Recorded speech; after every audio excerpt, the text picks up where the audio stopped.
हमारे साथ बने रहिए, स्ट्रेट लाइन आसान हो जाएगी। तो आज हम डिस्कस करेंगे स्ट्रेट लाइन की कुछ प्रॉब्लम्स। हमने इसको एक्सप्लेन किया था वन शॉट वीडियो के अंदर, जो कि आपने देखी होगी 11th ग्रेड की one shot video of straight line. तो अब हम इसकी कुछ प्रॉब्लम्स हैं वो डिस्कस करेंगे, कैसे हम स्ट्रेट लाइन की इक्वेशन फाइंड करते हैं। अगर find the equation of straight line with slope -1 और इंटरसेप्ट इज 1/3। तो आपको पता होना चाहिए slope intercept form. Slope intercept form का फॉर्मूला क्या होता है हमारे पास, y is equals to mx plus c, where m is the slope and c is the intercept।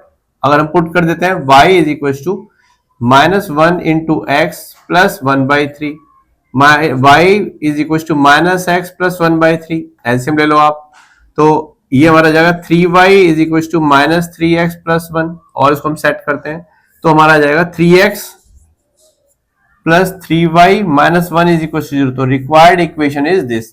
तो नाम से पता था स्लोप इंटरसेप्ट फॉर्म। अगर हमें स्लोप गिवन है और इंटरसेप्ट गिवन है तो हम लगाएंगे ये वाला फॉर्मूला। अब बात आती है, find the equation of straight line passing through the point this, one point and one slope are given. जब आपके पास एक पॉइंट और एक स्लोप गिवन होगी तब हम कौन सा फॉर्मूला अप्लाई करेंगे। तो उसके लिए formula y minus y1 is equal to m x minus x1, where x1 y1 is a passing point और this is slope। अब ध्यान से देखिए, आपके पास एक पॉइंट गिवन है x1 y1 और दिस स्लोप हमने लिखा x1 एंड y1 और this is a slope m is equals to 1/2। तो हमने फॉर्मूला अप्लाई करना है y minus y1 is equals to m x minus x1। Okay, y minus y1 that is 3, slope 1/2, x minus x1 is what 4। इसको LCM लेके solve करना है, arrange करना है, like 2y minus 6 is equal to x minus 4। 2y को इधर लेके जाओ, शिफ्टिंग करते हैं हम, तो x minus 2y minus 4 plus 6 equal to 0, means x minus 2y plus 2 is equal to 0। Required equation of straight line is this. तो आप समझ सकते हो, हमने आपको इसकी वन शॉट में बताया था कि जो भी लीनियर इक्वेशंस आपने 9th में और 10th में पढ़ी थी, linear equation in one variable, linear equation in two variable, वो आई कहां से, वो बनी कहां से, तो वो बनी 11th ग्रेड के स्ट्रेट लाइन टॉपिक से। तो आपने देखो, अब देखो इसकी इक्वेशन क्या है, 3x plus 3y minus 1, linear equation in two variable. यहां देखो x minus 2y plus 2 equal 0, linear equation in two variable. तो ये फॉर्मेशन ऑफ लीनियर इक्वेशन पढ़ेंगे अब हम 11th ग्रेड के स्ट्रेट लाइन टॉपिक के अंदर। तो इस तरह से हमने ये मेथड सीखा, y is equal to mx plus c और y minus y1 equal to m x minus x1, one point और वन स्लोप, और स्लोप और इंटरसेप्ट फॉर्म गिवन होगा तो हम ये फॉर्मूला अप्लाई करेंगे। अब हमने एक और फॉर्मूला यूज करना है, like pass find the equation of straight line passing from this point and making angle 60 degree with x axis. तो अगर आपको एंगल गिवन होता है तो स्लोप कैसे फाइंड करते हैं, m equal to tan theta. तो हमने क्या करना है, स्लोप के लिए m इज इक्वल टू लगाना है tan theta, like tan 60 degree. और आपको tan 60 की वैल्यू पता है, tan 60 कितना होता है, यस समझ गए आप, √3। तो √3 हमारा स्लोप आ चुकी है और पासिंग पॉइंट गिवन है। तो हमने आपको लास्ट एग्जांपल के अंदर क्या बताया था, one point and one slope. तो आपको अप्लाई करना है y minus y1 is equal to m x minus x1। See देखिए ध्यान से, y minus y1 is 2√3, m √3 x minus 2, simple solve कर दो, y minus 2√3 is equal to √3x minus 2√3। Opposite side same sign same value, direct बता चुका हूं आपको, cancel हो जाता है, कैंसिल हो गया। तो आया y is equal to √3x, और हम इसको शिफ्ट करते हैं तो √3x minus y is equal to 0। Required equation is this. इस तरह से हम इजीली फाइंड कर सकते हैं वन पॉइंट वन स्लोप अगर गिवन होगी तो। और नेक्स्ट है find the equation of straight line passing from these two points. तो अगर आपको याद हो, अगर कोई equation of straight line find करनी है और वो दो पॉइंट से पास होती है, इसके लिए हमारे पास एक फॉर्मूला होता है, टू पॉइंट फॉर्म।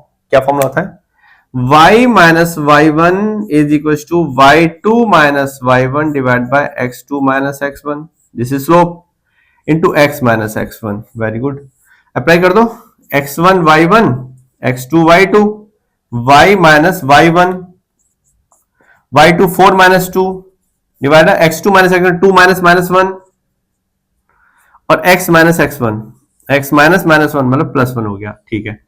तो अब देखिए नीचे वाला 3y, 3 टू जा 6, 4 माइनस टू 2, 2x प्लस 2, और उसको शिफ्ट करते हैं तो 2x minus 3y, 2x minus 3y plus 2 plus 6 equal to 0। तो 2x minus 3y plus 8 is equal to, required equation is this. जब हमारे पास दो पॉइंट गिवन होते हैं हम अप्लाई करते हैं y minus y1, y2 minus y1 अपन x2 minus x1, x minus x1।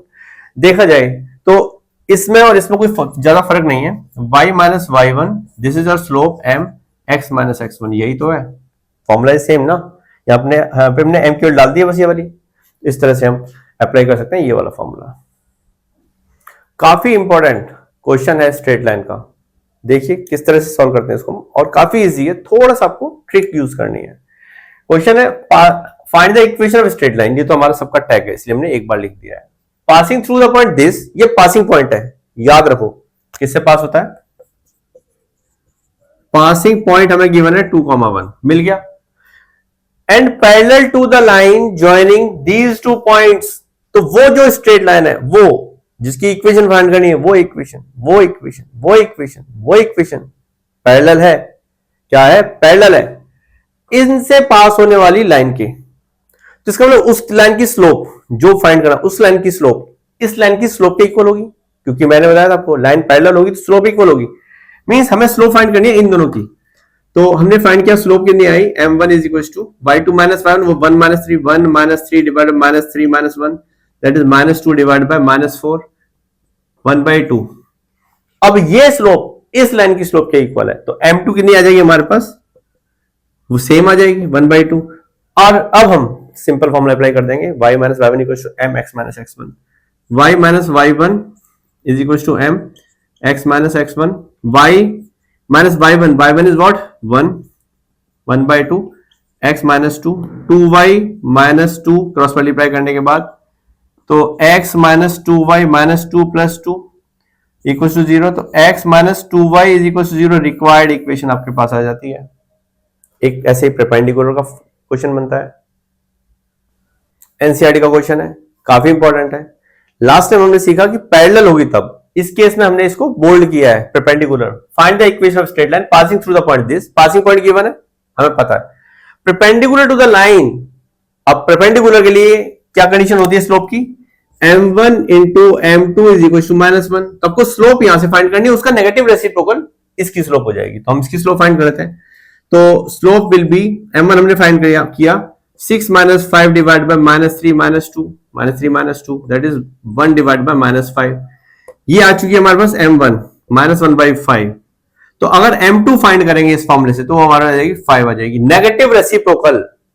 Negative मैं आपको बताता हूं, माइनस 1 में माइनस 1/5, तो ये आपके पास 5 आ जाएगी। इसका मतलब m2 5 होगी। अब अगर पासिंग पॉइंट गिवन है और ये आपके पास m2 गिवन है, फॉर्मूला लगा देते हैं, y minus y1 is equal to m x minus x1, y minus y1 5, m is 5, x minus minus तो x प्लस 3, तो y minus 5 is equal to 5x plus 3, 3 into 5 15। तो अगर हम इसको अरेंज करते हैं 5x minus y plus 15 plus 5 equal to 0, तो 5x minus y plus 20 is equal to 0। इस तरह से अगर हम फाइंड करना चाहते, परपेंडिकुलर कंडीशन यहां पे अप्लाई होगी, पैरेलल की होगी तो स्लोप इक्वल होगी। तो इस तरह से हमने फाइंड करी। फॉर्मूला इज बेसिक, यही फॉर्मूला हम यूज कर रहे हैं बार बार, और क्योंकि यहां परपेंडिकुलर थी तो हमने स्लोप ली m1 m2 equal to minus 1। एक स्लोप की हेल्प से दूसरी स्लोप हमने फाइंड करी और हमने क्वेश्चन सॉल्व कर दिया। काफी इंपॉर्टेंट क्वेश्चन है, एनसीईआरटी का क्वेश्चन है, काफी इंपॉर्टेंट है। लास्ट टाइम हमने सीखा कि पैरेलल होगी तब, इस केस में हमने इसको बोल्ड किया है, perpendicular. Find the equation of straight line passing through the point this, passing point given है हमें पता है, परपेंडिकुलर टू द लाइन। अब परपेंडिकुलर के लिए क्या कंडीशन होती है स्लोप की, m1 into m2 is equal to minus 1। तो आपको स्लोप यहां से फाइंड करनी है, उसका नेगेटिव रेसिप्रोकल इसकी स्लोप हो जाएगी। तो हम इसकी स्लोप फाइंड करते हैं, तो स्लोप विल बी, m1 हमने फाइंड किया 6 minus 5 divide by minus 3 minus 2, minus 3 minus 2 that is 1 divide by minus 5। ये आ चुकी है हमारे पास m1 माइनस 1/5। तो अगर m2 फाइंड करेंगे इस फॉर्मूले से तो हमारा आ जाएगी 5 आ जाएगी, नेगेटिव रेसिप्रोकल। नेगेटिव मैं आपको बताता हूं, -1/5, तो ये आपके पास 5 आ जाएगी। इसका मतलब m2 5 आ गई। अब अगर पासिंग पॉइंट गिवन है और ये आपके पास m2 गिवन है, फॉर्मूला लगा देते हैं, y minus y1 is equal to m x minus x1, y minus y1 5, m is 5, x minus तो x प्लस 3, तो y minus 5 is equal to 5x plus 3, 3 into 5 15। तो अगर हम इसको अरेंज करते हैं 5x minus y plus 15 plus 5 equal to 0, तो 5x minus y plus 20 is equal to 0। इस तरह से अगर हम फाइंड करना चाहते, परपेंडिकुलर कंडीशन यहां पे अप्लाई होगी, पैरेलल की होगी तो स्लोप इक्वल होगी। तो इस तरह से हमने फाइंड करी। फॉर्मूला इज बेसिक, यही फॉर्मूला हम यूज कर रहे हैं बार बार। और क्योंकि यहां परपेंडिकुलर थी तो हमने स्लोप ली m1 m2 इक्वल टू -1। एक स्लोप की हेल्प से दूसरी स्लोप हमने फाइंड करी और हमने क्वेश्चन सॉल्व कर दिया। काफी इंपॉर्टेंट क्वेश्चन है। intercept form of equation of straight line. Find the equation of straight line whose intercept on axis are 3 and 4. It means हम यूज करेंगे intercept form, x पे 3 intercept, y पे 4 intercept. It means ये 0,4 और ये हमारा 3,0। तो अब जैसे कि नाम से पता चल रहा है, इंटरसेप्ट फॉर्म कौन सी होती है, x अपॉन में a प्लस y अपॉन में b is equal to 1, and a and b आपको गिवन है। तो हमने क्या किया, x अपॉन में a is what 3 plus y upon में b is what 4 is equal to 1। हमने एलसीएम लिया 12, 4x plus 3y is equal to 1। LCM लेना सबको आता है, मैं ऐसा मान के चलता हूं सबको आता है, बट ऐसा जरूरी भी नहीं है, नहीं भी आता बहुत होगा, लेकिन आपको आना चाहिए। क्रॉस मल्टीप्लाई किया तो हमारा आंसर आया 4x plus 3y is equal to 12। This is your intercept form के थ्रू आपने किस तरह से इक्वेशन फाइंड करी स्ट्रेट लाइन की।